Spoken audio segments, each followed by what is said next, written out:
이명박 대통령이 신임 홍보수석에 이동관 대변인을 내정하는 등 참모진 진영을 새로 꾸렸습니다. 정부와 한나라당은 신종플루가 대유행할 경우에 전국 학교에 일제 휴교령을 내리는 방안을 검토하기로 했습니다. 올해부터 예식장과 부동산, 산후조리원에서 현금 영수증을 받지 못해도 소득공제를 받을 수 있습니다. 정권 교체를 이뤄낸 일본 민주당이 본격적인 정권 인수 작업에 들어갔습니다. 이상은 이 시간 주요 뉴스입니다.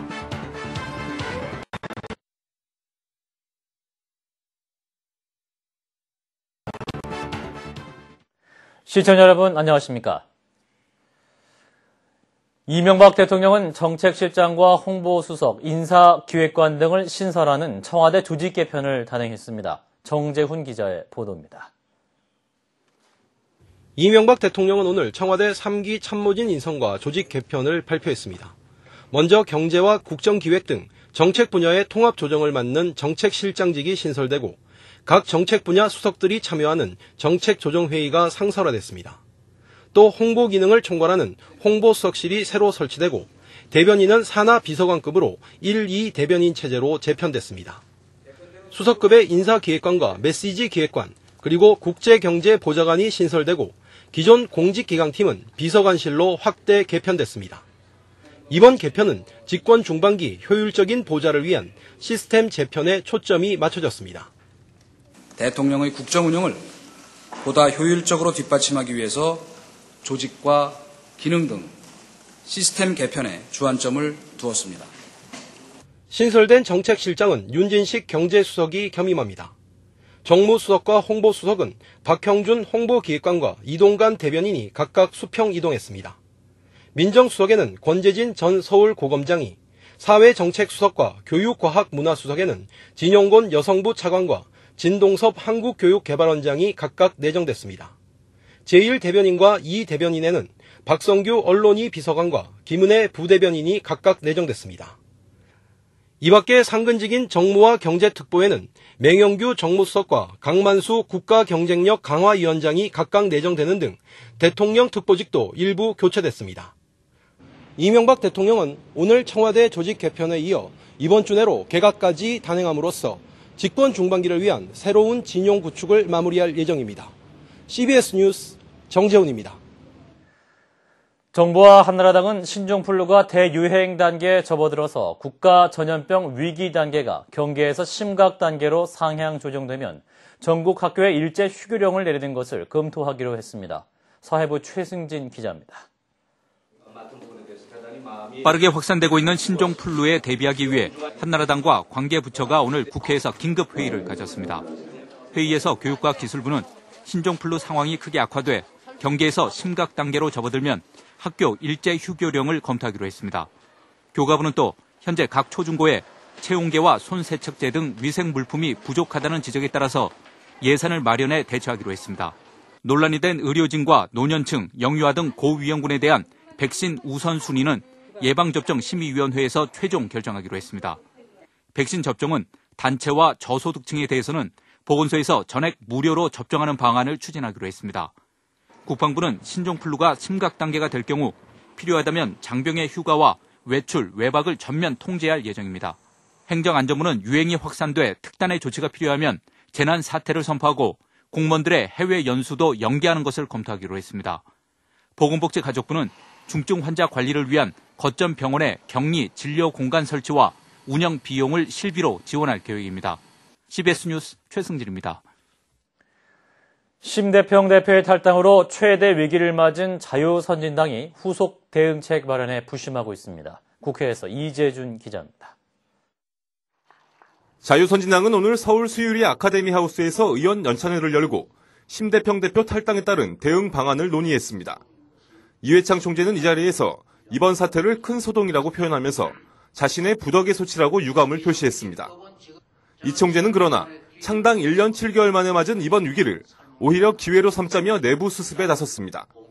이번에 교섭단체에서 깨지는 그런 일이 있다 손치더라도 다시 우리에게 기회가 올 것입니다. 이 총재는 특히 총리설을 흘리고 검증까지 한 것은 야당을 경시한 분통스러운 일이라며 청와대를 강력 비난했습니다.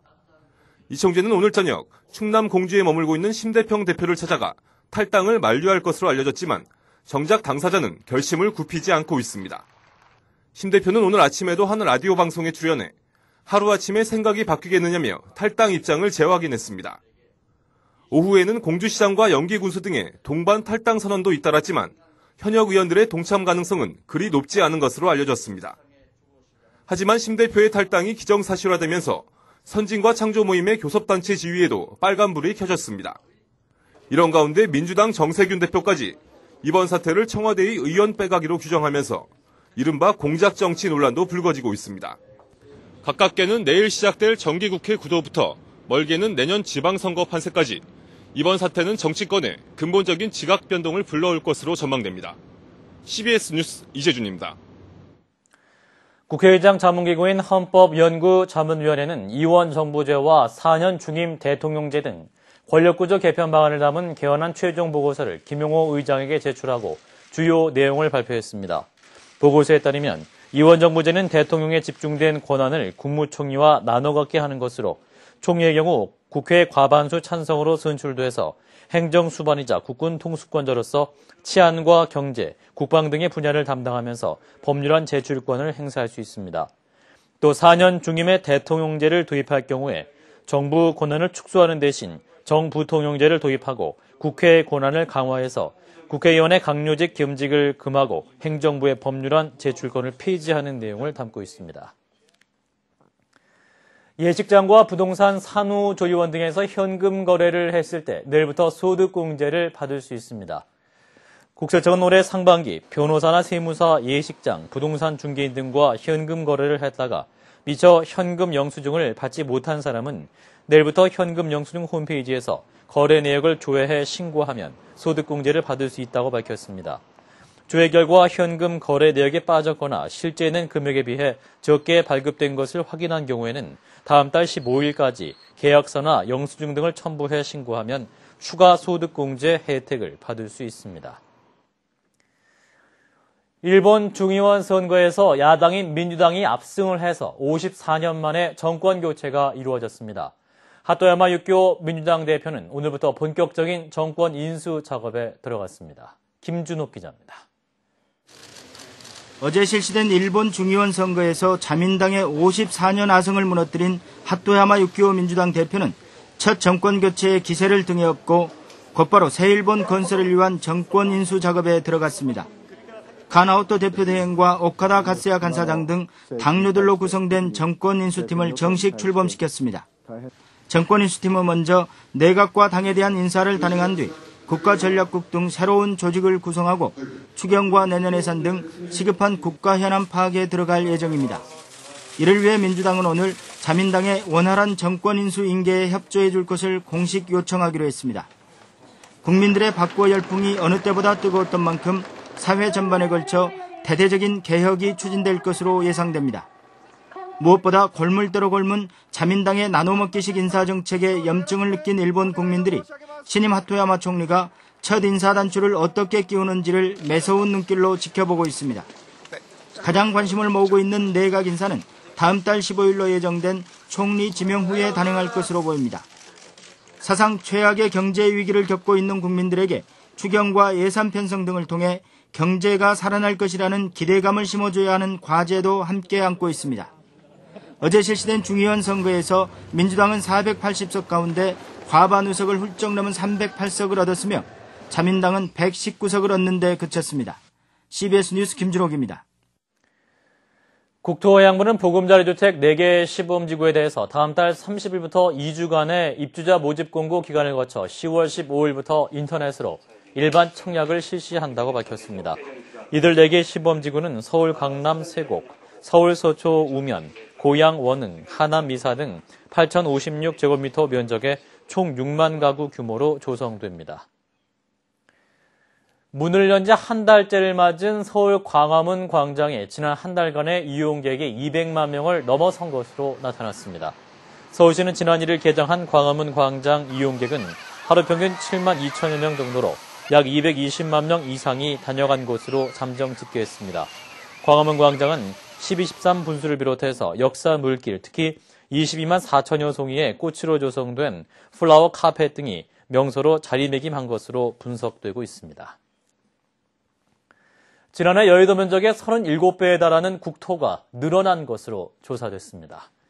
국토양부가 국회에 제출한 2009년도 국토계획과 이용에 관한 연차 보고서에 따르면 지난해 말 우리 국토 면적은 10만 140제곱킬로미터로 한 해 전보다 108제곱킬로미터 늘었습니다. 매년 국토 면적이 증가하는 이유는 바다와 하천 등의 공유 수면을 메워서 토지가 새로 등록되기 때문입니다.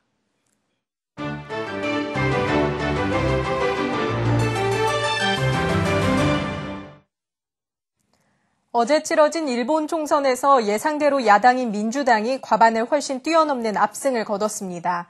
54년 만의 정권 교체, 일본 국민의 선택은 분명했습니다. 소선거구제를 도입한 이후 사상 최고치의 투표율로 정권 교체를 이끌어낸 것인데요. 일본으로 함께 가봅니다. 자민당에 등을 돌린 일본 유권자들은 69%가 넘는 사상 최고 투표율로 정권 교체를 이끌어냈습니다. でもようやくたどり着いたと、スタートラインにたどり着いたなと、そういう思いでしてね、何もこれが目的ではないわけですから。 이번 총선에서 제1야당인 민주당은 전체 480석의 과반수를 훨씬 초과한 308석을 획득했고, 반면에 여당인 자민당은 119석에 그쳤습니다. 티베트 불교 최고 지도자 달라이라마가 중국 측의 거센 반발 속에 대만에 도착해 5일간의 방문 일정에 들어갔습니다. 달라이라마는 인도적인 관심 때문에 순수하게 방문한 것이라고 강조했는데요. 달라이라마가 도착한 타오유안 공항에는 50여 명의 시위대가 소동을 벌여 경찰과 잠시 실랑이를 빚기도 했습니다. 무릎까지 푹푹 빠지는 개펄에서 머드 올림픽 대회가 열렸습니다. Ich denke mal, es werden noch mal 500, 600.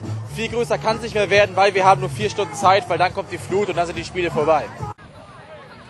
올해로 6회째를 맞는 이 진흙탕 경기에는 독일, 덴마크, 벨기에 등 유럽 각국에서 400명이 넘는 선수가 참가했습니다. 지금까지 김도란이었습니다.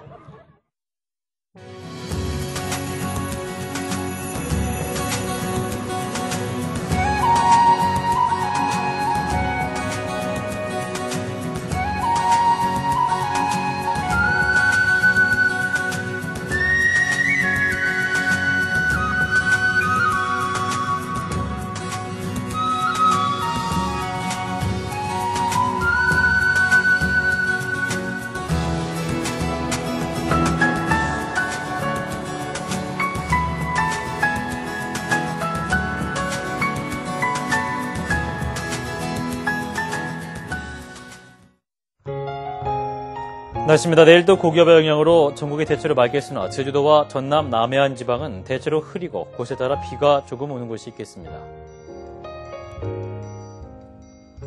아침 최저기온은 13도에서 21도, 낮 최고기온 25도에서 30도로 오늘과 비슷하거나 조금 높겠습니다. 이번 주 내내 전국은 맑고 쾌청한 날씨를 보이겠습니다. 서울의 현재 기온 25.7도입니다. 이상으로 CBS 뉴스를 마칩니다. 고맙습니다.